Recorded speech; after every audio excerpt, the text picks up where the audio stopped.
This is the brief on the relationship between psychology and elite performance. Spain's 2026 World Cup victory was driven by Ferran Torres, and his journey from severe depression to world champion perfectly illustrates why mental health is the absolute foundation of physical success. First, let's look at the performance crash caused by his mental strain. After a 2021 injury and a massive €55 million move to Barcelona, Torres hit what he called a bottomless pit of depression. His performance plummeted because he became totally obsessed with just scoring rather than actually playing well. It's kind of like a driver staring so hard at the speedometer they completely forget to steer the car. Second, how do you bounce back from that? Well, Torres took action by hiring sports psychologist Jose Angel Caparan, leaning hard into what they call invisible training. Through visualization and concentration routines, he learned to let go of the pressure and focus on what he could actually control. It really makes you wonder. We track every single calorie and sprint, but how much of elite performance is actually just mental scaffolding? Finally, this psychological rebuild created his shark mentality. See, by learning to be useful on the pitch instead of obsessing over the scoreboard, he built a super resilient focus. And that exact mindset allowed him to score the 106-minute winning goal against Argentina in the 2026 World Cup final. Ultimately, the most critical muscle an athlete can train for peak performance isn't in their body, but in their mind. So picture this. It is the 106th minute of the 2026 World Cup final. Lungs are burning, right? Spain versus Argentina. And then Ferran Torres strikes, giving Spain their second star. Right. It is just an incredible moment. It really is. But to understand why this goal is like a psychological miracle, we are doing a deep dive today. We are pulling from sports reports, clinical analyses, and exclusive interviews to look at a time when Torres, he couldn't even step onto a pitch without facing a panic attack. Yeah, the contrast is just staggering. I mean, just a few years before this triumph, Torres makes this massive €55 million move from Manchester City to Barcelona. Right, which is huge. Exactly. The expectations were, astronomical. And by his own admission, he fell into what he called a bottomless pit of anxiety and self-doubt. Wait, let me just pause you there because that feels so counterintuitive. I mean, he just scored a World Cup winning goal, but our sources say his obsession with scoring is actually what broke him. I know, it sounds totally backwards, but it is a textbook case of the toxicity of outcome-based validation. When a player tethers their entire self-worth to just one metric, like scoring, they lose sight of the actual process. Right, they forget the rest of the game. Exactly. They become blind to their actual tactical value, drawing defenders, creating space. It is almost like carrying this heavy backpack, right? Right. Every missed shot, every negative tweet, it just adds a brick until eventually you can't even take a step, let alone play elite football. That is a great analogy. And physiologically, that anxiety spikes your cortisol, which actually tightens your muscles and destroys your reaction times on the pitch. Oh, wow. So the physical body just starts shutting down. Pretty much, yeah. The goal stopped being this natural consequence of playing well, and it became this desperate attempt to justify his price tag. So how do you drop that heavy backpack? Because just, kicking 1,000 extra balls into an empty net clearly wasn't the solution here. No, it wasn't. And that is where the real pivot happens.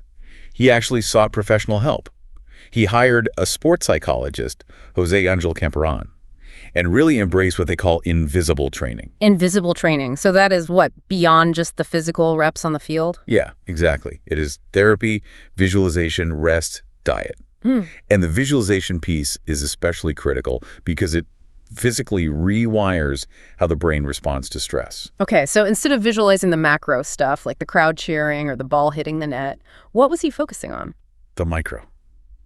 Just the biomechanics of his very next touch, the angle of his hips, things he could actually control. Which birthed his famous shark mentality. I mean, he even cemented this shift with a phoenix tattoo on his back that says, you try, you fail, you get up. Yeah, and it completely transformed him into a legal super sub. He actually became the third highest scoring substitute in Barcelona history. That is wild. But it brings up a huge question for me. Elite football culture is notoriously, macho, right? Oh, absolutely.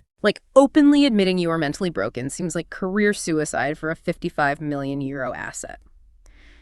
Did his team actually support this? They didn't just support it. It changed the entire team dynamic. And it is actually shifting narratives globally. Yeah. Our sources note that his openness is sparking conversations about mental health in places like the Western Balkans, where sports psychology has historically been, deeply stigmatized. Right. And you could really see that team identity shift during the World Cup celebration in Madrid.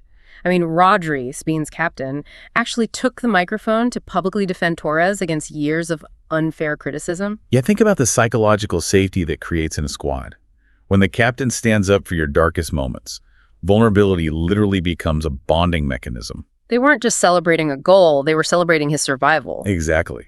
That beautiful gold World Cup trophy was just the visible physical result of the invisible, grueling mental work he did quietly in a therapy room. Man, that completely reframes how we think about elite performance, and it leaves you with a question really worth chewing on. What's that? If a multimillionaire athlete at the absolute peak of physical fitness can look in the mirror and admit he needs professional psychological help just to survive his daily pressures, well, what prevents the rest of us from treating our own minds with that exact same level of professional care? This is the brief on Ferran Torres' incredible mental comeback. So, Spanish football star Ferran Torres went from suffering a severe depressive episode at FC Barcelona to actually scoring the 2026 World Cup winning goal, proving that mental health in elite sports matters just as much as physical talent. First, let's look at the slump. After a massive €55 million transfer to Barcelona, intense pressure and a nasty foot injury sent Torres into a bottomless pit of self-doubt. He became unhealthily obsessed with scoring. That obsession was basically a heavy anchor dragging him down. To survive, he had to adopt a shark mentality. This meant constant forward motion, focusing only on what he could actually control through trial and error. Second, how do you rebuild a shattered ego when millions of people are watching your every single mistake? Well, his secret was his family. They provided an incredibly grounding, healthy environment that supported his recovery. That strong family foundation is exactly what allowed professional tools from his sports psychologist, Jose Angel Caparan, things like visualization and self-control, to really take root. Finally, let's talk about the ultimate payoff of this mental reset. Torres let go of needing to be the main star, and instead became a highly effective super sub for Spain.